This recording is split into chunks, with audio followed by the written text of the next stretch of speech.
Assalamualaikum warahmatullahi wabarakatuh.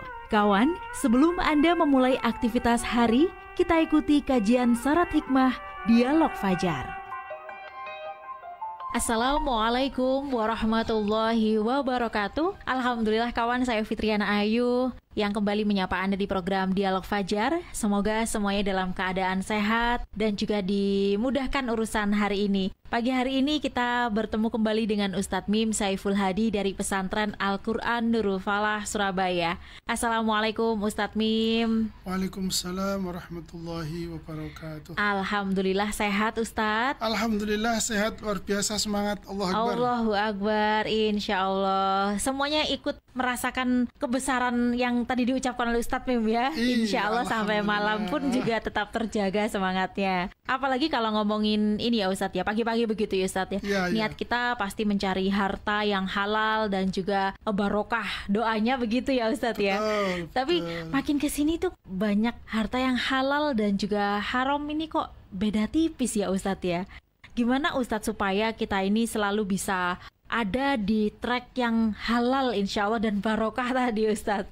Selengkapnya bersama Ustadz Mim Saiful Hadi. Baik, terima kasih Mbak Ayu, terima kasih kawan-kawan semuanya. Dengan penuh semangat kita berjumpa, kita bertemu. Dan mari kita bersyukur. Alhamdulillah. Alhamdulillah. Alhamdulillah. Allah memberi kita nikmat, Allah memberi kita kebahagiaan, Allah membersamakan kita dalam satu majelis Dialog Fajar. Alhamdulillah ya Allah. Salawat dan salam mari kita sanjungkan kehadirat junjungan kita Rasulullah Muhammad Sallallahu Alaihi Wasallam. Allahumma sholli alaihi. Tiada contoh terbaik kecuali Nabi kita yang mulia. Tiada petunjuk yang paling baik kecuali petunjuk yang dibawakan oleh Rasulullah Muhammad Sallallahu Alaihi Wasallam. Semoga salawat dan salam tersanjung kepada beliau beserta keluarga dan para sahabat semuanya. Insyaallah. Kawan-kawan semuanya, ya memang dalam soal harta, rezeki, status halal dan haram ini sesuatu yang pokok ya. Jadi sekarang ini sudah sudah diprediksi ya. Nabi ini seorang visioner gitu. Masya Allah. Ya, beliau dari zaman dulu udah ada ya. Nabi itu sudah menyampaikan sabdanya sebagai berikut Mbak Ayu. Bismillahirrahmanirrahim. Qala Rasulullah sallallahu alaihi wasallam, la ya'tiyanna 'alan nasi zamanun la yubalil mar'u bima akhadhal mal amin halalin amin haramin. Rawahul Bukhari. Artinya, sungguh akan datang kepada manusia suatu zaman yang saat itu seseorang tidak peduli lagi dari mana dia mendapatkan harta. Apakah dari jalan yang halal ataukah dari jalan yang haram. Hadis riwayat Bukhari. Ini sebuah visi yang Rasulullah sampaikan kepada kita. Beliau menyampaikannya 1400 tahun lebih yang lalu. Masya Allah. Akan datang suatu masa orang tidak peduli lagi halal dan haram itu ya. Masya katanya Allah. Bal kedual bal ya. Gak peduli kadal atau aspal. Pokoknya diun gitu. Masya Allah, sudah ada istilah itu ya Ustaz ya. Iya. Itu jadi gak peduli binatang yang gak jelas tuh, aspal aja. Na'udzubillah min dzalik. Nah, ini sama Rasul sudah diprediksi, sudah diperingatkan oleh Nabi kepada kita semuanya. Nah, ada peristiwa juga memang pada saat itu Rasulullah pernah berdialog dengan seorang sahabat namanya Hudzaifah bin Yaman radhiyallahu anhu. Dia begini berkata kepada Hudzaifah, Hudzaifah kesini gitu ya. Ini saya artinya saja yang saya bacakan ya. Ini dialognya agak panjang. Kemarilah kalian semua. Rasulullah memanggil para sahabat ya. Kemudian para sahabat beliau menghampirinya dan duduk menghadap Rasulullah. Rasulullah SAW lalu bersabda, ini ada utusan Allah, malaikat Jibril. Jadi Rasulullah mendapatkan tamu ya, yang para sahabat mungkin tidak melihat ya, yaitu malaikat Jibril. Malaikat Jibril, ia membisikkan, maksudnya malaikat Jibril membisikkan ke dalam benakku bahwa satu jiwa tidak akan wafat sebelum lengkap dan sempurna rezekinya, sekalipun rezekinya terlambat datang kepadanya. Karena itu, hendaklah kamu bertakwa kepada Allah dan lakukanlah usaha dengan cara yang baik. Janganlah kedatangan rezekimu yang terlambat menyeretmu untuk bermaksiat kepada Allah Azza wa Jalla. Jadi, Mbak Ayu dan kawan-kawan semuanya, tidak akan orang itu mati sebelum rezekinya habis. Jatah entek Mbak Ayu. Kan itu ya. Wes Masya Allah setengah mati lah. Setengah mati apa 2/3 mati ya Mbak Ayu. Ya Allah. Oh yang lebih, yang dekat dengan kematian lah misalnya. Tetapi kalau rezekinya belum habis, ya dia tidak akan mati. Kalaupun misalnya mau ketabrak itu kira-kira ada mobil mau nabrak kita mungkin hanya setengah senti itu ya. Kena anginnya saja dia terlempar tapi malah selamat kan itu. Sementara yang tertabrak langsung meninggal. Sama dengan seperti itu pula yang dimaksud oleh Rasulullah. Jadi kalau soal rezeki kita tidak usah khawatir sebenarnya. Jangan khawatir. Kenapa? Karena tidak akan ya itu tadi tidak akan mati kita. Karena kekurangan rezeki kalau belum jatahnya mati maksudnya. Sebaliknya ketika orang berlimpah harta, berkecukupan, makanan dan kekayaannya begitu saja mati ya banyak sekali. Kenapa? Bukan karena kekurangan itu. Bukan pula karena sakit, ya karena jatahnya sudah selesai. Jatahnya sudah habis. Walaupun ditahan-tahan, walaupun disimpan-simpan ya kalau sembunyi di mana pun, disembunyi di deposito di berapa puluh bank-bank luar negeri yang bank aman sekalipun misalnya, kalau memang sudah habis jatahnya ya tidak peduli.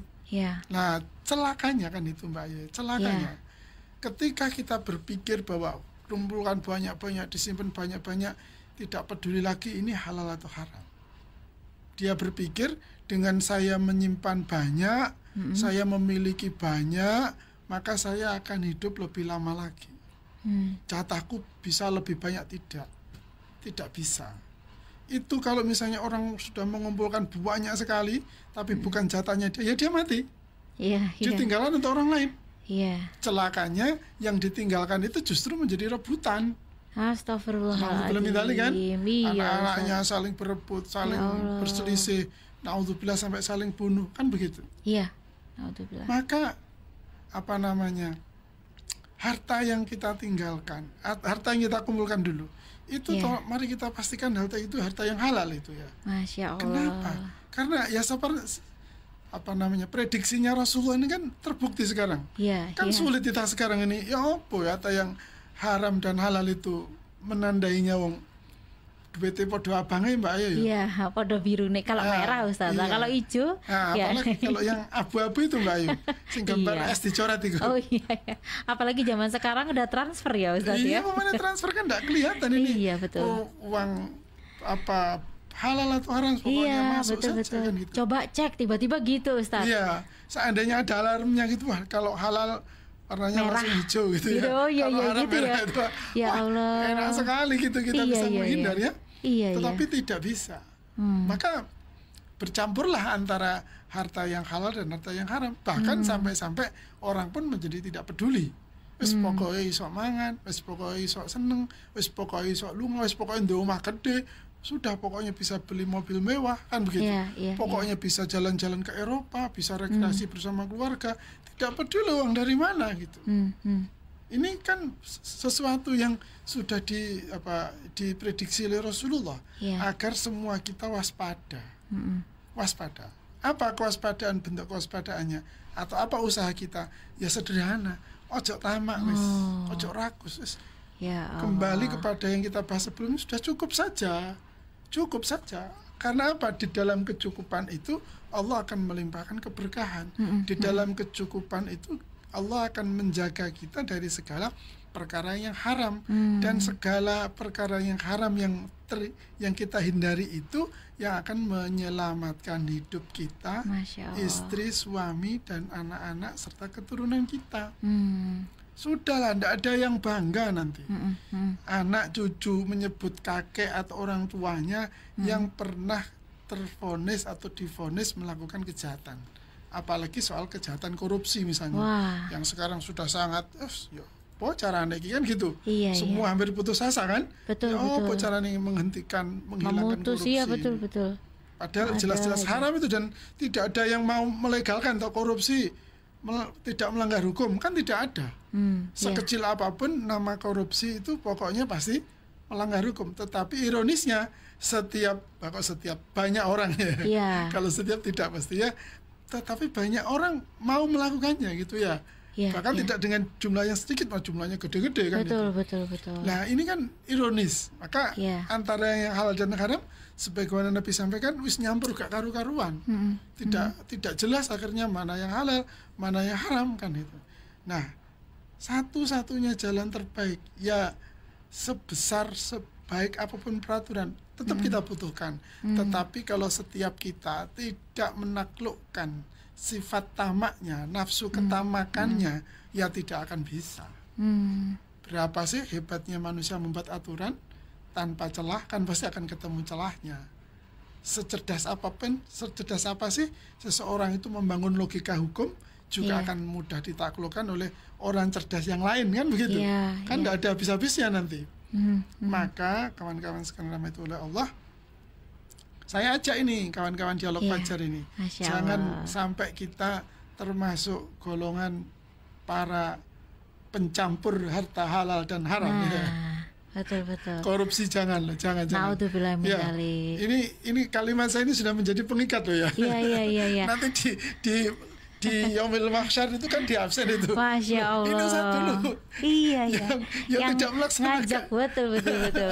Ada yang menyebut itu begini Ustadz, kalau proses untuk mendapatkan sesuatu yang halal itu butuh waktu lama. Kelamaan Ustadz, berarti itu tidak memunculkan atau tidak mengutamakan rasa tadi ya, sederhana dan cukup tadi Ustadz. Iya, ya sebenarnya ada benarnya juga. Tetapi kalau mau kita lebih kritis ya, atau lebih detail, lebih positif kita menanggapinya, menerimanya, tidak lama. Artinya karena itu rezeki itu halal, maka Allah melimpahi berkahnya. Masya Allah. Dan berkah itulah di dalam setiap lapisannya, setiap tahapannya, setiap langkahnya itu diperpanjang oleh Allah agar keberkahannya berlimpah itu ya. Kenapa kalau instan ya, haram itu instan ya? Iya, cepat. Kenapa nggak datang berkahnya? Sehingga ya cepat saja gitu ya. Lah jarak antara dia memulai dengan hasil yang dia petik ketika dia menempuh jalan yang baik, jalan yang halal, kok lama? Kata siapa? Itu kan pakai ukuran apa? Iya. Padahal lamanya waktu yang kita tempuh misalnya, sesungguhnya di setiap detik yang kita lewati menuju ke titik keberhasilan itu, disitulah berkahnya Allah dilimpahkan. Setahap demi setahap, itu keberkahan Allah berlimpah. Maka ketika kita betul-betul memetik hasilnya, jadi tidak yang kita peroleh keberhasilan itu tidak cepat habis, Mbak Ayu.